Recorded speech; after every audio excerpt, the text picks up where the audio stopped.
Hello, thank you for listening. This is the near-death experience of Kustav, and this experience occurred on December 5th of 2013 and was documented on February 9th, 2017. Open quote. I went to the bank near my house. I walked past a group of stoners. They saw that I had exited the bank and they told me to give them my money. I told them to forget it and kept walking. They began to follow me, but I kept walking and ignored them. After a while, I turned around to confront them. I told them to stop following me.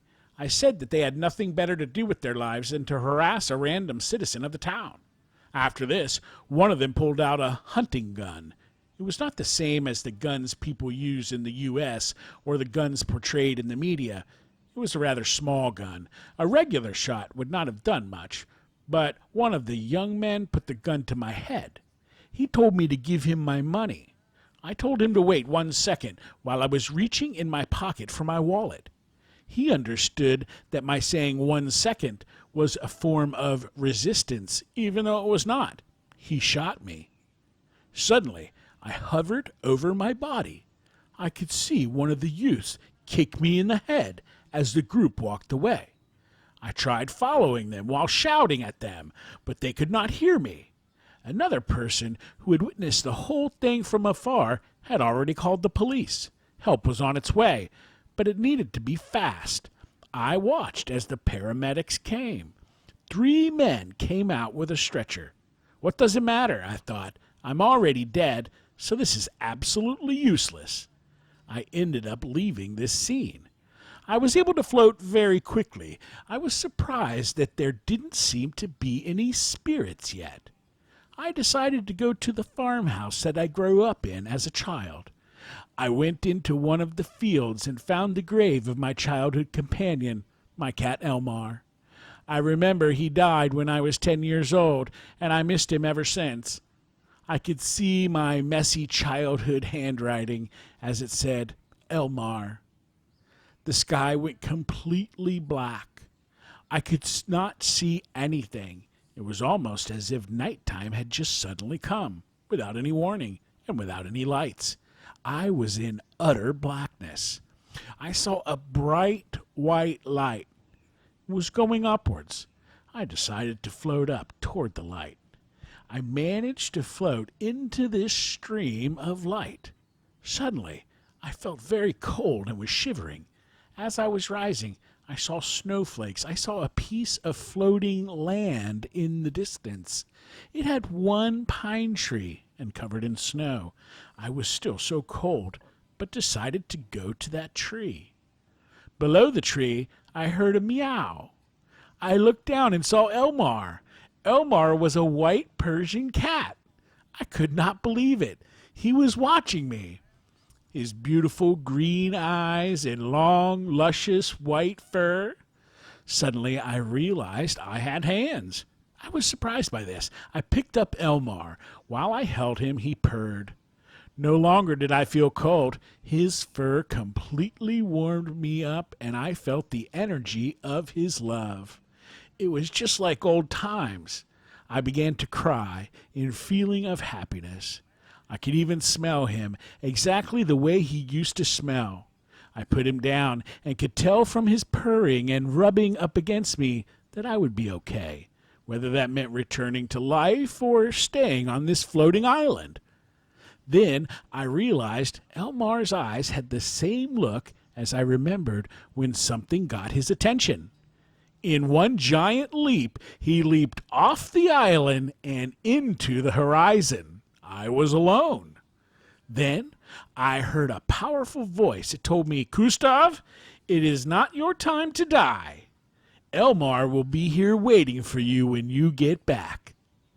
Suddenly, I started floating backwards against my will.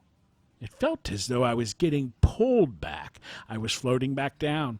I saw Elmar's grave once again.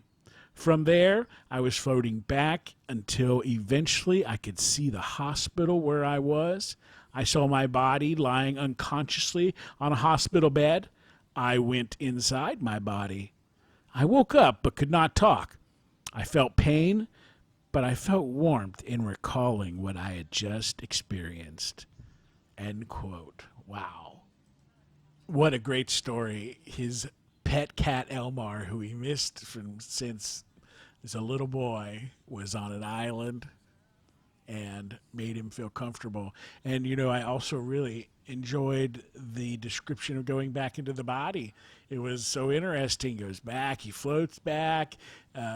It's kind of like he's being pulled back. Then he goes kind of back through everything. He saw the grave again, floating back to the hospital where he was. Didn't go to the intersection or the place where he got hurt. Saw his body laying on there and then went inside his body. Pretty cool. There are some questions here. Let's see. Question. Did you feel separated from your body? Answer, yes. I could hear the youths laughing as they kicked my head. Then I heard the ambulance that came and the noise of the workers opening the doors with a stretcher. I clearly left my body and existed outside of it. Question. At what time were you at your highest level of consciousness? Answer, when the light appeared and I noticed the floating island.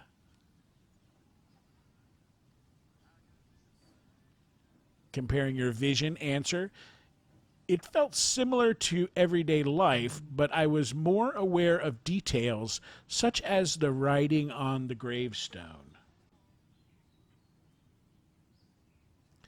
Question, did you pass into or through a tunnel? Answer, yes, I saw a bright white light. It was going upwards. I decided to float up towards the light. I managed to float into this stream of light. Suddenly I felt very cold. I was shivering as I was rising. I saw snowflakes. Question, did you encounter or become aware of any deceased or alive beings? Answer, yes, I saw my childhood companion cat Elmar, who took away the feeling of cold. Question, did you seem to enter some other unearthly world? Answer, I was guided by a light to an island with one pine tree covered in snow with my cat. Question, what emotions did you feel during the experience? Answer, other than feeling some fear for just a few seconds of darkness, I felt extremely happy, emotional, and comfortable. Question, what importance did you place on your religious/spiritual life prior to your experience? Answer, moderately important. Question, what was your religion prior to your experience? Answer, Christian Protestant. I was not super religious, but my family was Lutheran. I went to church about once a month as a child growing up. I would also pray every night before bed and in the morning when I woke up. Question, have your religious practices changed since your experience? Answer, no. Still moderately important. Still the same religion. Question, did your experience include features consistent with your earthly beliefs? Answer, I believe I saw afterlife, which is what I expected. I may have heard God. I did not see heaven or hell, though. Question, did you seem to encounter a mystical being or presence or hear an unidentifiable voice? Answer, it was a very loud, authoritative, and calm voice, likely God. Question. Well, was the experience difficult to express in words? Answer. Yes, I felt as though I had absolutely nothing to worry about after I left the scene of the ambulance. When I experienced darkness, I felt stressed out, but the light coming brought me back to this feeling of total comfort and happiness. Question, how accurately do you remember the events compared to other events around the same timeline? More accurately. Question, do you have any psychic, non-ordinary, or other special gifts after your experience that you did not have before the experience? Answer, no. Question, are there one or several parts of your experience that are especially meaningful or significant to you? Answer, seeing my cat made me cry of happiness. Question, have you ever shared this experience with others? Answer, yes, I shared it about 2 years afterwards. I waited because I thought I would be laughed at. Estonia is the most atheist country in Europe, so most people did not believe me, not even my own parents. Question, What did you believe about the reality of your experience shortly after it happened? Answer, experience was definitely real. It felt totally real, and I had heightened senses. It still feels that way a few years later. Maybe it still felt that way a few years later. Question, what do you believe about the reality of your experience now? Answer, experience was definitely real. It happened for sure. I am religious, and I think it makes sense. End questions. End quotes. Thank you, Kustav.